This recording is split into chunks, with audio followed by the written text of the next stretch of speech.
Livro Na Hora do Adeus, ditado por Luiz Sérgio a Irene Pacheco Machado. Capítulo 41. Uma vida vazia. Estávamos outra vez na estação do adeus, onde todos choravam muito. Fábio procurara a morte, atirando-se do quarto andar. Viciado em cocaína, não soubera como livrar-se dos traficantes. Não tinha dinheiro para pagá-los e na casa não havia mais nada de valor para ser vendido.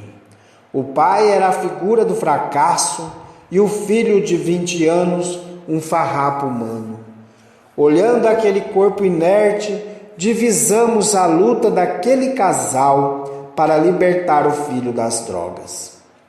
Mas Fábio não encontrou solução para o seu drama. Até em casas espíritas buscou ajuda, mas infelizmente muitas delas fecham suas portas aos viciados em tóxicos, alegando que os toxicômanos são casos de polícia. Enquanto isso, os lares estão sendo derrubados pelos vícios. A indiferença de alguns adeptos da doutrina consoladora é entrave ao consolo e à orientação, não só aos jovens doentes, como aos seus pais. Continuei observando aquele corpo, com as veias quase todas necrosadas pelas picadas. Imaginei Fábio ainda criança, sendo cuidado com todo carinho e amor, resguardado pelos pais, em seu lar, e na adolescência, as más companhias, os barzinhos, onde a droga corre solta. Em alguns desses barzinhos, o espelho é disputado à tapa. Os proprietários os colocam para que os usuários de cocaína se droguem. E ainda existem alguns políticos que fazem apologia das drogas. Fábio era um suicida que ali se debatia contra a morte, um morto-vivo, sem oportunidades, sem sonhos, sem esperanças.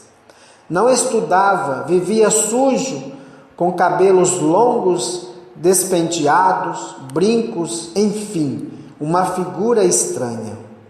E agora, diante do desencarne, sofria a segunda morte, pois ao querer livrar-se da vida física, encontrara a realidade que só o Espiritismo prega.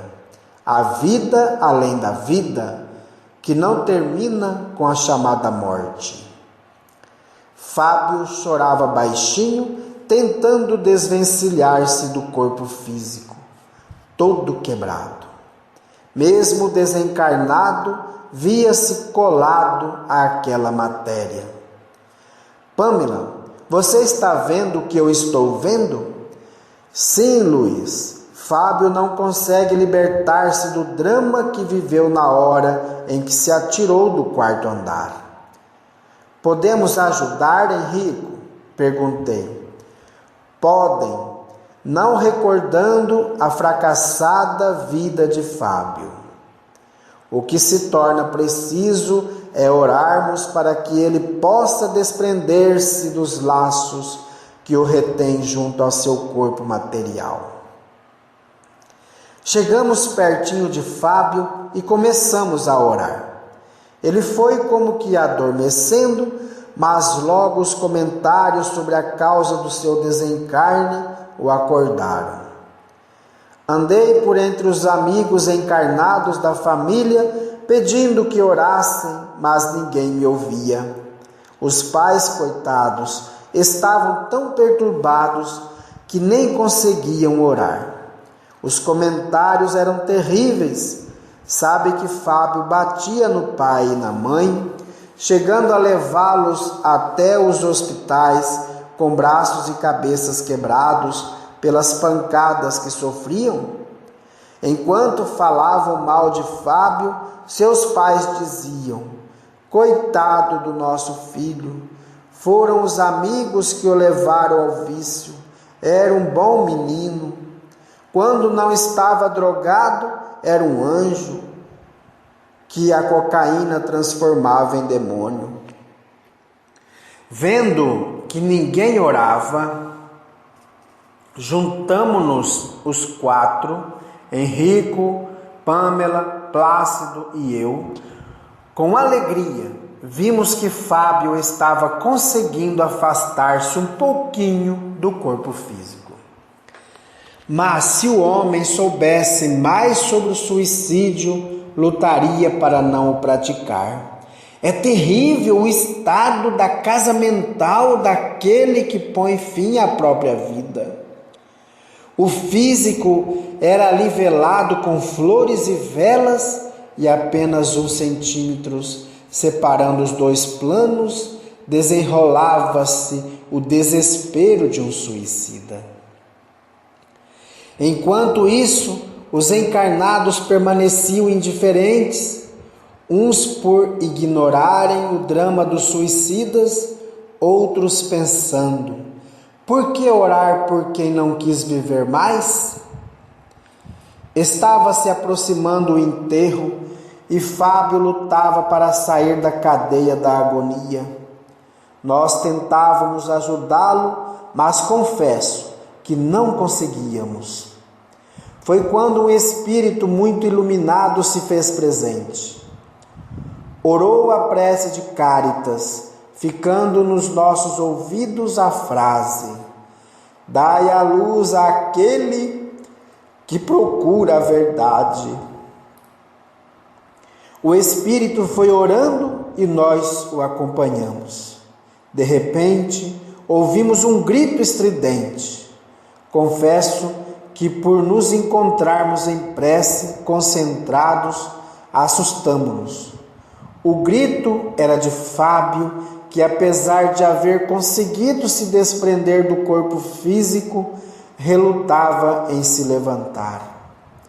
Só lhe vinha à mente a cena fatal.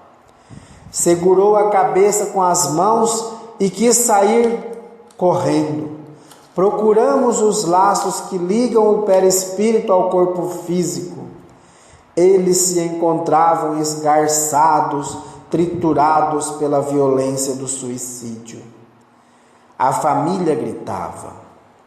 Era o momento de fechar o caixão. O espírito de Fábio, completamente enlouquecido, buscava uma explicação para tudo o que lhe estava acontecendo. Ele vai ficar penando no cemitério, Henrico? Não, Luiz. Os socorristas estão tentando prestar-lhe auxílio. Procurei os socorristas e confesso que não os vi. Perguntei a Pâmela: onde eles estão? Orando para que Fábio deseje ser socorrido. Permanecemos em prece, mesmo quando o corpo de carne já descia à sepultura. Nada mais a fazer. Henrico despediu-se. Olhamos para trás, procurando aquele espírito que só deu preocupação aos pais, roubando-lhe os seus melhores anos de vida, tornando o lar que o recebeu com amor em uma casa de sustos, lágrimas e tristezas. Fábio, sem piedade, não poupara seus pais, transformando as suas vidas no inferno. Agora se encontrava debatendo-se nas agonias dos remorsos, não sabendo o que fazer, que rumo tomar. Torno a dizer, a terra só vai melhorar no dia em que forem ensinadas nas escolas as verdades espirituais. Só assim o jovem se conscientizará de que ele não veio à terra para brincar com os sentimentos dos pais, mas para crescer intelectual e moralmente, para aprender que sem evolução não existe amanhã. Aproveitamos para perguntar: Quando serão construídas as escolas espíritas?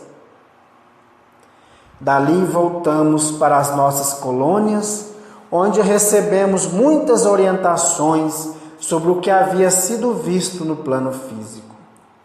Passado algum tempo, fomos chamados de volta ao trabalho. Henrico levou-nos à casa de Fábio e, com alegria, vimos os pais mais recuperados. A preocupação havia cessado com o seu desencarne. Aquela família que antes nem acreditava nos espíritos, agora vivia em busca de notícias. A mãe de Fábio lia uma mensagem na qual ele dizia estar muito feliz, que fora socorrido e já se encontrava trabalhando. A carta era longa, o que fez os pais felizes. Mas, Henrico, só se passaram 15 dias e o Fábio, que me pareceu tão perturbado no dia do seu desencarne, já está tão bem. Luiz, é um sério problema que não sabemos como abordar. Os pais de Fábio nada conhecem do espiritismo e encontraram esse médium que diz que a mensagem é do filho. Os pais sonharam com uma vinda digna para ele.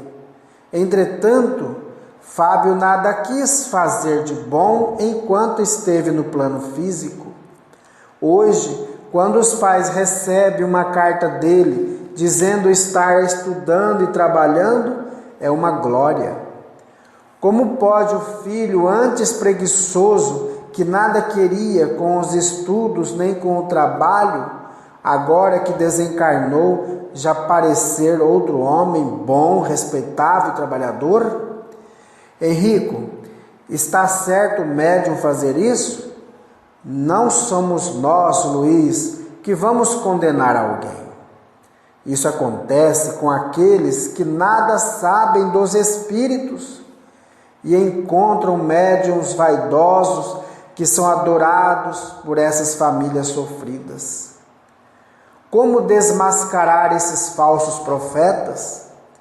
Luiz Sérgio, temos trabalho demais e não seremos nós que iremos desmenti-los.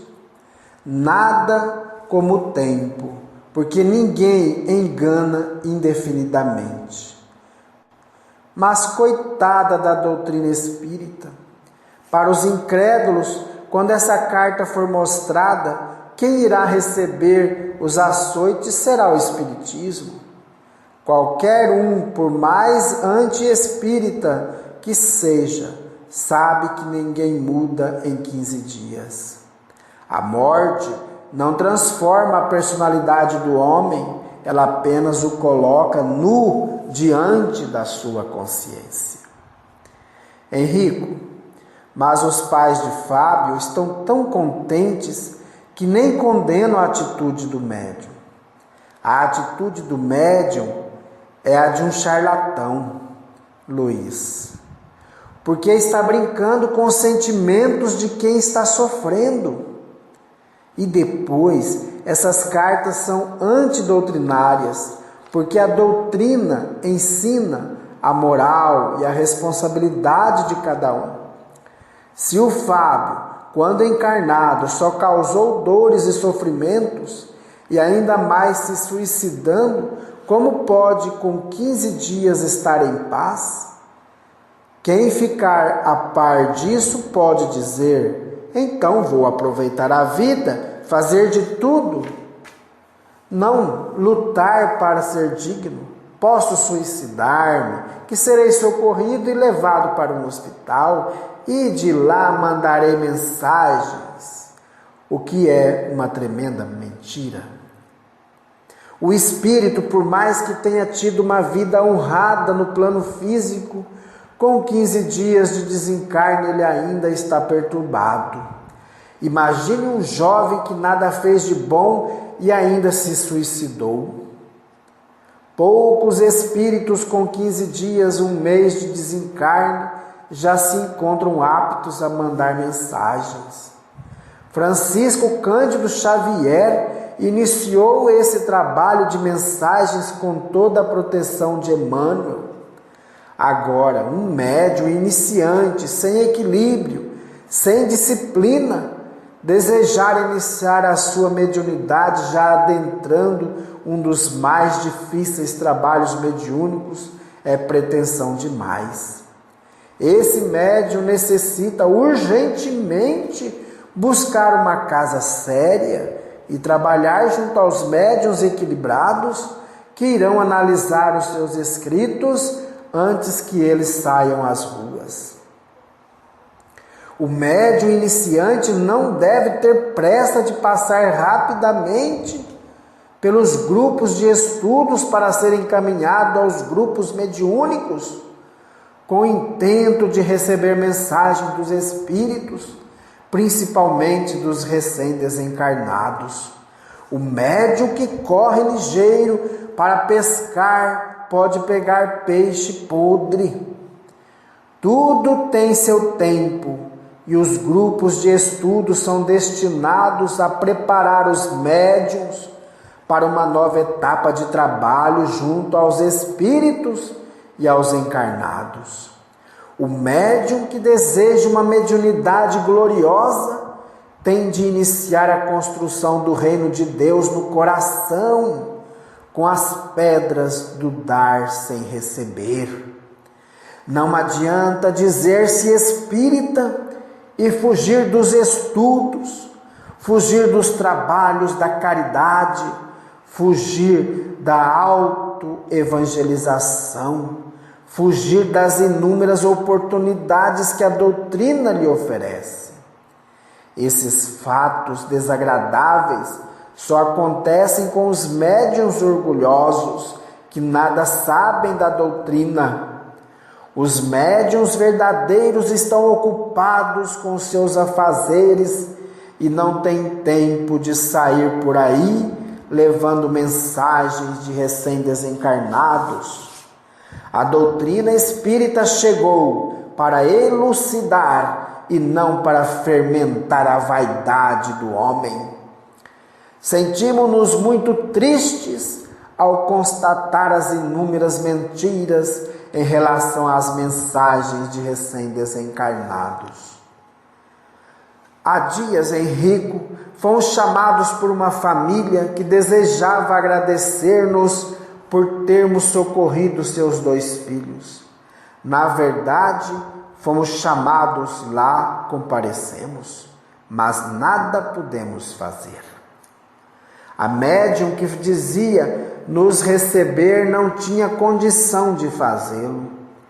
E quanto aos primeiros socorros, não fomos nós que os prestamos. Para isso existem equipes capacitadas. Todas as vezes que pudemos socorrer alguém, tínhamos ao nosso lado um espírito preparado para esse trabalho. Nem todos os jovens que desencarnam são assistidos por nós. Confessamos que não temos esse poder. São inúmeros os jovens que desencarnam todos os dias. Hoje eles estão desencarnando mais que os velhos. Muitos julgam que por trabalharmos com os jovens, socorremos todos os que desencarnam. Gostaríamos que assim fosse, mas a vida espiritual obedece a uma programação divina. Existem muitos espíritos que também trabalham com os jovens e equipes que só cuidam dos desencarnes. O que aconselhamos aos médiuns é buscarem os estudos, só ele modela a mediunidade. Sem estudo, a mediunidade é um barco sem vela. Nada mais triste do que um médium dizendo que vê, mas não vê, que psicografa, mas não psicografa, que ouve, mas não ouve. O médium existe, Luiz, para ser o intermediário dos espíritos,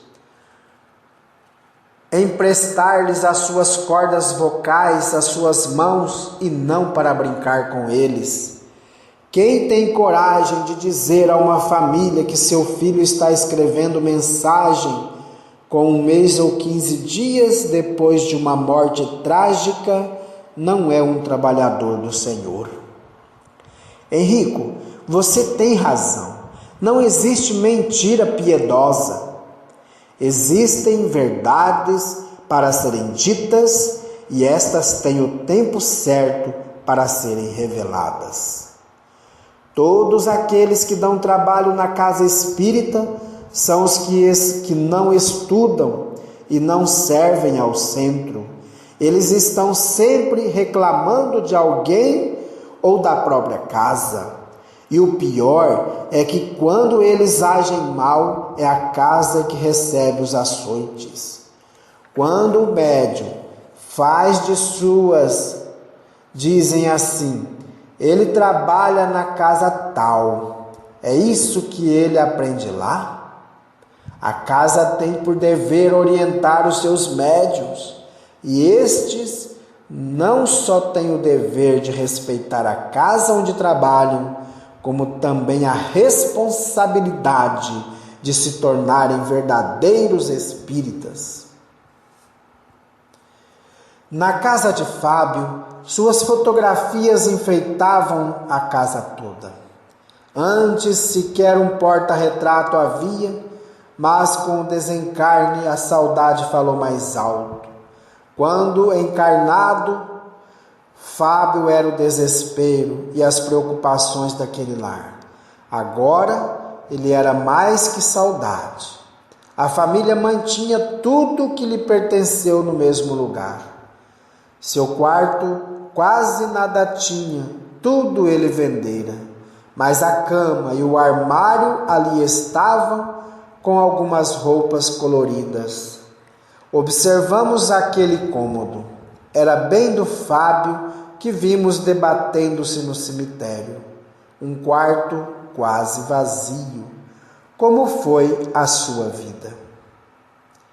Ao sairmos daquele lar, busquei Fábio e com tristeza vimo-lo perambulando pelas ruelas dos vícios, tendo ainda no corpo perispiritual as marcas do suicídio. Essa é a vida espiritual, a verdadeira vida. Ninguém vira santo de uma hora para outra.